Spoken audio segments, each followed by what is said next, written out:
Trying to do now is I'm trying to get this device to talk to my laptop, and for whatever reason it's being persnickety. I don't understand it, don't know why, it pisses me off.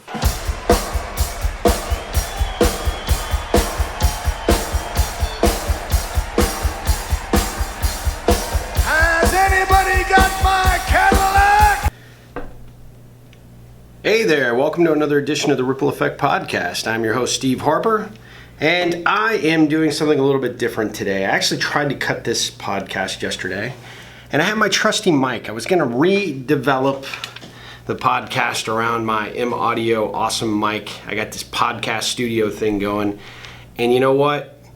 The stupid thing, I don't know if the mic, I dropped it or something, but it's got this weird buzzing sound. So I cut this fantastic podcast, and it was completely unusable. So I'm going to do my best today to try and duplicate that effort.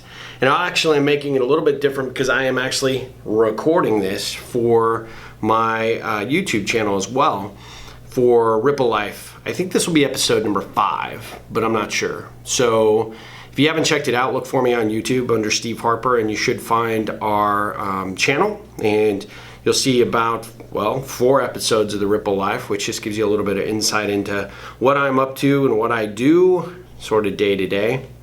Although the last episode was pretty awesome. It was like an episode of Cops, because around my new office building, they were doing speed traps as people were dropping their kids off for school. So it was so much fun to watch these parents that usually just blow through the school zone, which just irritates me to no end, finally get their just desserts. Nobody got tased. There was no high-speed pursuits. I was looking for that. I was hopeful, but it didn't happen. But at any rate, seemed to have scared the neighborhood into respecting the speed that you're supposed to go when the school zone lights are flashing. So had its effect. And this is a little bit different show because I want to actually respond to a listener's question. I've asked a couple of times, I think, on previous episodes. If you have questions or have a topic that you'd like me to cover, I certainly am open to doing that, and I would love to continue to hear from you. So if you have a question for a future show, send it to me at steve@ripplecentral.com. That's RIPPLECENTRAL.com, steve@ripplecentral.com. And perhaps via Twitter @RippleOn. So it's kind of weird because I'm actually recording this, so it's kind of like you're here, but you're not. But if you watch this, you'll see how really into this and animated I get. I don't know if I do get animated. I think I do. Now I have to go back and look at it on tape, but I think, I do it all for you, my listeners, and my faithful audience. And so I appreciate you tuning in to this very infrequent podcast when it does air, and sharing it around. I know our listening audience is growing, so thank you for that.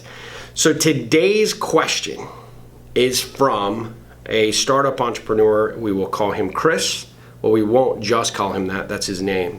But he has a growing startup enterprise, and his question I thought was extremely valuable because it's about a topic that I am very passionate about, leadership.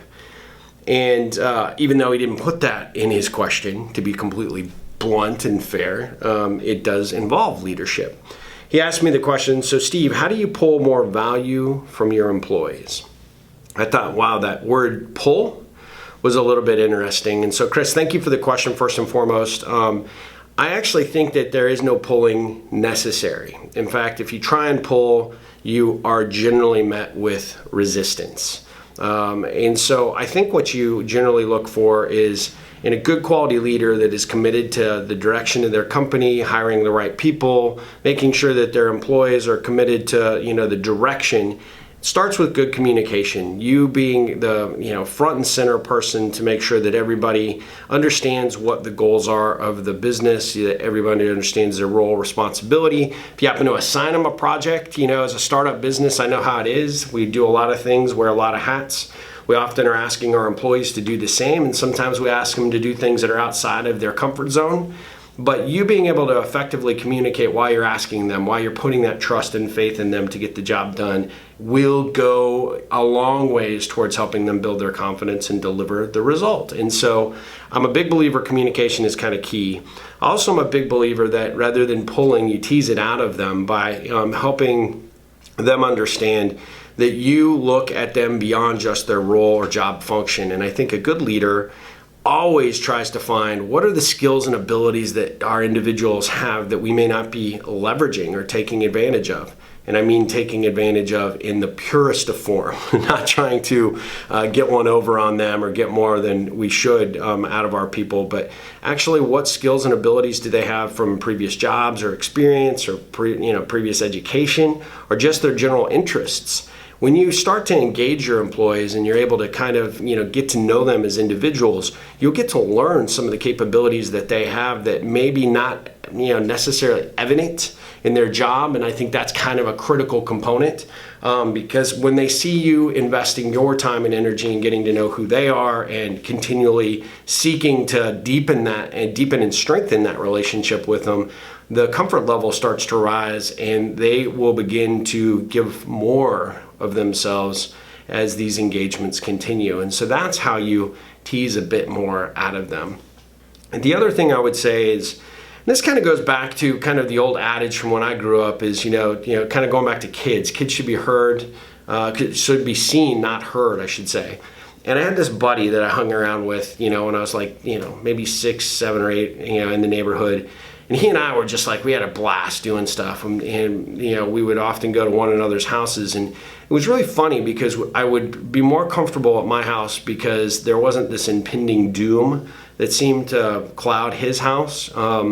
When we were there, we were always having a good time until his dad walked in. And then the entire energy changed to the house. Everybody kind of was in fear of this man. He was, not an easy guy to please. He would often make the kids do chores that they didn't have a clue how to do. And when they didn't do it right, there was kind of hell to pay. And so, we'd be down there playing with our little G.I. Joes and our Star Wars figures and having a blast. And then all of a sudden he'd walk in from work and it was like, man, I could not get out of there quick enough because everybody was, sort of running in fear.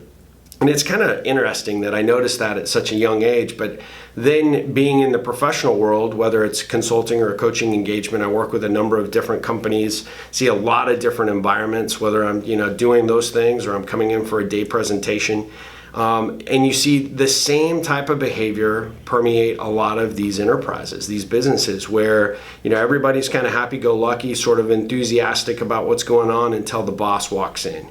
And then the entire culture shifts and changes. Like everybody's kind of running from a position of fear. I don't want him to notice me, or I don't want her to notice me. I don't want, bring unnecessary attention to myself. And those tend to be those environments where you're definitely not getting the best from your employees. When you have a leader that is a dictator or a very assertive, over the top, a-hole, people generally do not feel comfortable in that environment and don't perform at their best, and you can understand why. Why would you? And so, Chris, I think one of the things that you have to look at yourself and ask is, what kind of leader am I, and what kind of leader can I be? And I'm a big believer that the type of leader that really gets the most from their people are the ones that are the most engaged, not only with their employees, but within their own leadership skills and style. And it's a constant, never-ending process to become a better leader. Never ask your employees to do something that you're not willing to roll up your sleeves and do yourself. Don't put unnecessary projects on them just because they're there to have it done. You're not the emperor. They're not your little Darth Vaders, there for your to do your bidding. They're there to help further the cause. And if you treat them with respect and you treat them with kindness, it's amazing how they will rise up to meet you at that level, and they will give their very best that they can to the company. And that's all you want, right? That's where you build great teams. That's where you build great organizations. You find the next great innovative and creative ideas from the people who are free to share and feel that they have ownership in the business and its future, even if they're not stockholders, right? So at any rate, I hope that helps answer that question, Chris. There are a couple of highlights there that I think you can pull out of, and I think any of you that are listening could maybe benefit from. And let me just say something about leadership. Leadership as a whole is not necessarily just because you own the title of manager or business owner or CEO, C-suite title of any nature. Leadership is by design, in my opinion, is within all of us. And it's how we conduct ourselves day to day, how we treat our colleagues, how we treat our prospects and our clients, and ultimately how we go about engaging and connecting with virtually everybody that we have in our work environments. That demonstrates leadership. And I promise you, those leaders who may not think are paying attention, when they see you, even without job title, treating other people with dignity and respect and a willingness of cooperation and engagement and your ability to help them, in a moment's notice, those things definitely get noticed. And so I encourage all of you to take something from this podcast and be able to apply it in your own careers, in your own businesses, and of course, share the love. If you think this can benefit a leader, or you see an environment, maybe it's your own, that you think could use a little bit of Ripple help, I would sure love to hear from you. Send me an email, steve@ripplecentral.com. Check me out on Twitter, @RippleOn, RIPPLEON. If you find that this podcast is helpful, I would love you if you would leave a review. iTunes really, really appreciates that, as do I. And this was fun. I think I'd like to kind of, do more questions and maybe hear from the audience a little bit more about, things that I can maybe give and riff on that might add value to you or your business or your personal life, your professional life, your connecting skills and abilities, whatever it is. I'm your guy. I'm here for you. That's why I do it. That's the only reason I do this. It's not just me sitting in a room by myself talking, because that would be weird. Although I do that often, even when it's not being recorded, so maybe that is weird. Anyway, thanks for listening. I greatly appreciate it. More podcasts to come over the summer. Big summer. Got my senior graduating in a few weeks. Went to senior awards night last night.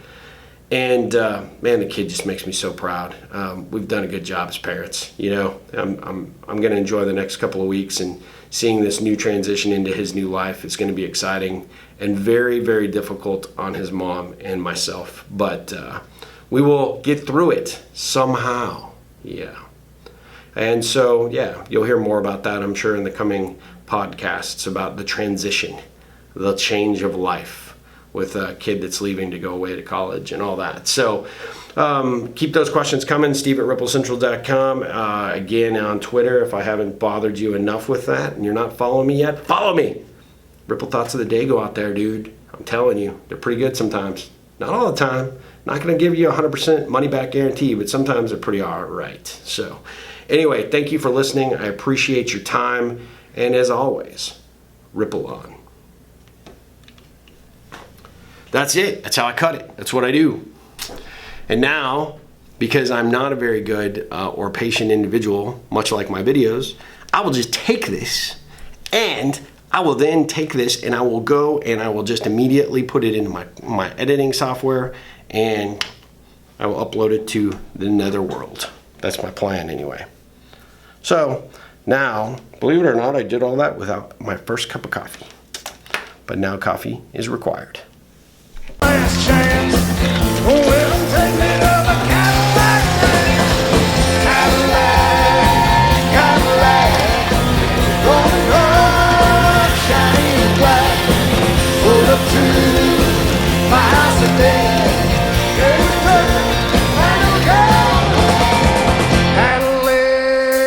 Cadillac, long and dark, shiny and black. Hoping